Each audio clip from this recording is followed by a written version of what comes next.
All right, let's jump right in. We're about to solve a really fascinating medical mystery, one where the body's own control system basically goes haywire and throws everything into a frantic, chaotic overdrive. We're talking about hyperthyroidism. You know the feeling. Maybe you've experienced it. You're constantly on edge, your heart is just pounding in your chest like you've been running, you're always feeling hot, even when everyone else is grabbing a sweater, and weirdly enough, you're losing weight without even trying. These aren't just random feelings. They are very real signals that your body's internal engine might be revving way too hot. And that runaway engine? It has a name: hyperthyroidism. At its core, it's a condition where that little butterfly-shaped gland in your neck, the thyroid, starts pumping out way too much hormone. It's basically forcing your body into a hypermetabolic state, which is just a sciencey way of saying your body is sprinting 24/7. So to really get what's going wrong, we first have to understand what the thyroid is supposed to do. What happens when it's doing its job just right, and then what happens when it starts doing its job a little too well.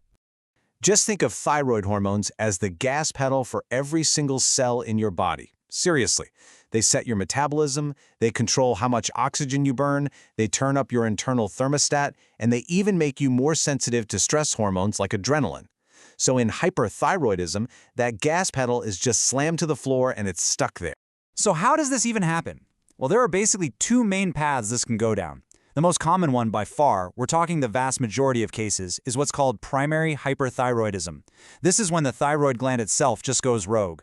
The brain sees all this extra hormone floating around and starts screaming stop by cutting its own signal, which is called TSH.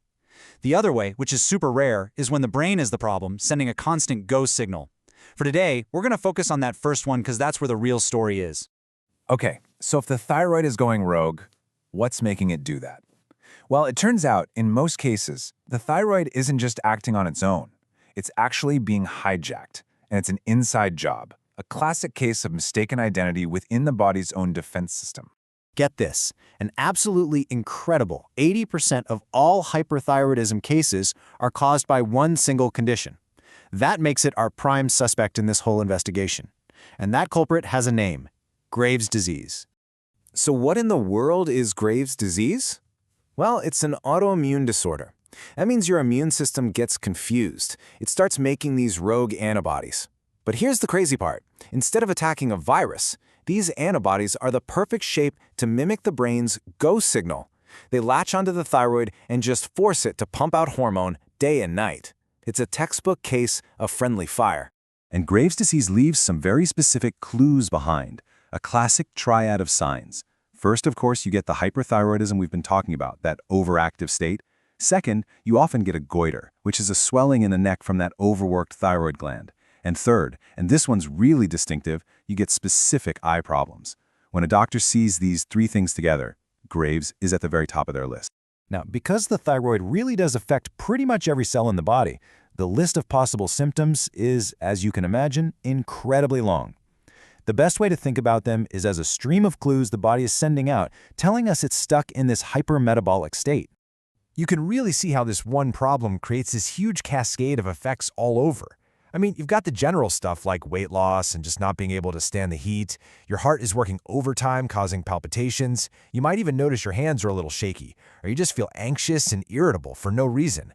It's a really powerful example of how one little gland can throw your whole system out of balance. Now, let's zoom in on those eye signs for a second because they're pretty unique to Graves'. There are actually two things going on. One set of symptoms, like a wide-eyed staring look, is caused by all that excess adrenaline. But the other, more serious set of symptoms is caused by the exact same autoimmune attack, but this time it's targeting the muscles and tissues behind the eyes. And that's what leads to that really characteristic bulging look, which is called proptosis. Okay, I have to completely shift gears for a moment because we need to talk about something serious. While it's pretty rare, there is a complication of hyperthyroidism that is a true life-or-death, drop-everything medical emergency. It's called a thyroid storm. This is when that hypermetabolic state goes into just absolute, extreme overdrive. We're talking a raging high fever, a heart rate that's dangerously fast, confusion, delirium, even heart failure. It's almost always kicked off by some other major stress on the body, like a bad infection or surgery in someone who has untreated hyperthyroidism. This is exactly why getting a diagnosis is so incredibly important. All right, that was pretty intense. We've seen the problem, we've seen its most dangerous potential complication. So how did doctors actually solve this mystery and get that runaway engine back under control? Let's walk through the game plan for diagnosis and treatment. You know, the path to diagnosis is actually super logical. It all starts with a simple, really sensitive blood test for TSH. If that level comes back low, boom, that confirms the thyroid is overactive. Step 2 is figuring out why. And for that, they can test for those specific Graves' disease antibodies we talked about. And finally, a special scan can show just how revved up that gland really is. And I just love this description from the source material. It says that this diagnostic scan can show so much activity and blood flow that it's sometimes called a thyroid inferno. I mean, how wild is that? It just paints such a vivid, powerful picture of what's happening right there in your neck. So, the first line of attack is usually antithyroid medication. For most people, the go-to drug is called methimazole. It works by just blocking the thyroid's ability to make new hormones. Simple as that. Now, it does have a cousin, PTU, which is saved for very specific situations, like in the first trimester of pregnancy, or, you guessed it, during a thyroid storm. But doctors have other tools in their toolkit too. Beta blockers are fantastic because they help control those immediate, awful symptoms like a racing heart and shakiness. For a more permanent solution, radioactive iodine can be used to zap and destroy the overactive thyroid cells. And in some situations, like if there's a really large goiter, surgery to just remove the thyroid is the best option. So, once you have a diagnosis, what does the future actually look like? Let's bring it all home by talking about the long-term outlook and the absolute most important things to remember from all of this.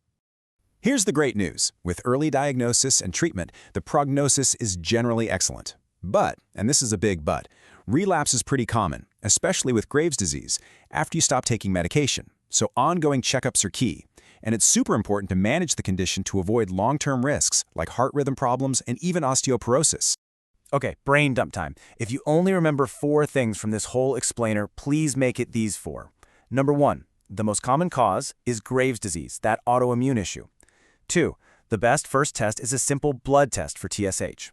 3, the go-to drug for most people is methimazole. And 4, thyroid storm is a deadly, serious medical emergency. You know, when you really break it down, understanding a condition like this brings us back to a much bigger idea. Our bodies are talking to us all day, every day. They're sending us signals. Some are quiet, and some, like these, are pretty loud. The real question is, are we taking the time to listen?